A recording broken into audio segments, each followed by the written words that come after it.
So এখানে mainly মার্চেন্টিং কি, মার্চেন্টিং role কি, মার্চেন্টিং রেসপন্সিবিলিটিস কি, মানে মার্চেন্টিং আমরা শুধু শুনতেছি যারা জব করি নাই, তার সাথে মার্চেন্টিং যে রেসপন্সিবিলিটি কী কী সেটা তার সামনে অবগত না, ঠিক আছে। সেই ক্লাসে ডিটেলস দেখাই দেওয়া হবে। তার মার্চেন্টাইজিং কেরিয়ার অপরচুনিটিস কী কী আছে সেগুলো আলোচনা করা হবে, ঠিক আছে। তাহলে merchandising workflow from development to shipment, একেবারে ইনিশিয়াল টেক ফাইল থেকে শুরু করে, যেমন বায়ার আমাদেরকে একটা কোনো কিছু পাঠানোর জন্য কী করে, একটা টেক ফাইল পাঠায়। এমনও বায়ার দেখছি আমি শুধু একটা পেজ পাঠায়। কয় পেজ? এক পেজ। আর কি চিন্তা করে দেখেন, একটা টেক ফাইল এক পেজে কেমন লাগে না বিষয়টা? হ্যাঁ, আছে, অনেক বায়ার আছে। একটা পেজের ভিতরেই গার্মেন্টসের একটা পিকচার, ওই এক কোণার মধ্যে একটা ফেব্রিক লেখা, ঠিক আছে, আর নিচে মনে করেন একটা মেজারমেন্ট দেওয়া আছে। অনেক সময় মেজারমেন্ট আলাদা একটা দিয়ে দেয়, ওই এক পেজে টেক ফাইল। আবার 30, 35, 40 পেজের টেক ফাইলও আছে, ঠিক আছে। কারণ আমি ওই পর্যন্ত অনেক বাইরে কাজ করছি, তো যার কারণে আমি কত বাইরে কাজ করছি আমার হিসাব নেই, মানে 25 to 30 তো হবেই, ঠিক আছে। সো কারণ যেহেতু লাস্ট 5 বছর বাইং হাউসে ছিলাম, সো বাইং হাউসে ট্রেনিং বাইং হাউসগুলোতে হিউজ বাইরের ইনকোয়ারি, কস্টিং, ডেভেলপমেন্ট থাকে, ঠিক আছে। যাই হোক, সো এইগুলো শিখতে হবে, বুঝতে হবে।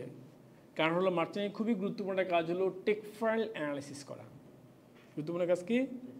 Take file analysis. আপনারা যারাই মার্চেন্টিংয়ে আসেন বা মার্চেন্টিংয়ে যাবেন, এটার মাথার মধ্যে একটা খুব ভালোভাবে ঢোকায় নেন যে tech file analysis the first work of মার্চেন্টাইজার।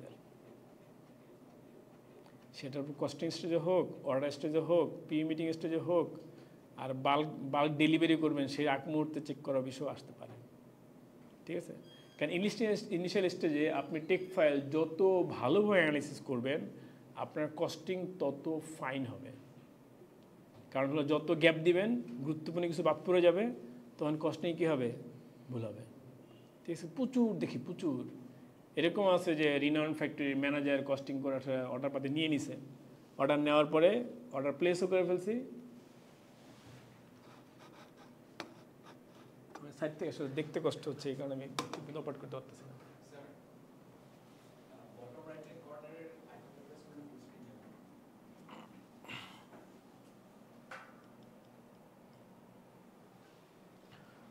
ওটি দেখতেছিলাম না এখান থেকে, মানে আমার ওই পার্টটা লাইটের আলোতে ব্লার হয়ে আছে।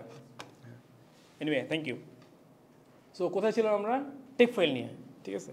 সো অর্ডার পাতি প্লেস করার পরে শেষ মুহূর্তে এসে বলতেছে আমার তো কস্টিং ভুল হয়েছে, আমাকে এখন 10 সেন্ট বাড়াই দিতে হবে, আদারওয়াইজ আমি অর্ডার করতে পারবো না, ঠিক আছে। 18,000 পিস জ্যাকেট ছিল। পরবর্তীতে তাকে অর্ডার ক্যান্সেল করে আমার পুরো আরেকটা ফ্যাক্টরিকে দিতে হয়েছে, ঠিক আছে। দ্যাট ইজ হোয়াট, আপনি সব কিছু ঠিকঠাক করে অর্ডার হাতে পেয়ে গেছেন, কিন্তু করতে পারলেন না ভুলের কারণে, ঠিক আছে। এরকম প্রচুর ভুল এই সেক্টরে মার্চেন্টিংরা করে থাকে, ঠিক আছে। মানে ভুলের উদ্দিকেও নাই, বাট বিষয় হলো ভুল যাতে না হয়, এই কারণে ইনিশিয়াল স্টেজ থেকে কী করতে হবে? সজাগ থাকতে হবে, ঠিক আছে। কারণ আপনার যদি বেশি ভুল ম্যানেজমেন্ট কাছে চোখে পড়ে, তাহলে কী হবে? প্রমোশন বাড়বে না, বকা জায়গাটা বেশি খাওয়া লাগবে, ইভেন চাকরিও চলে যেতে পারে, ঠিক আছে।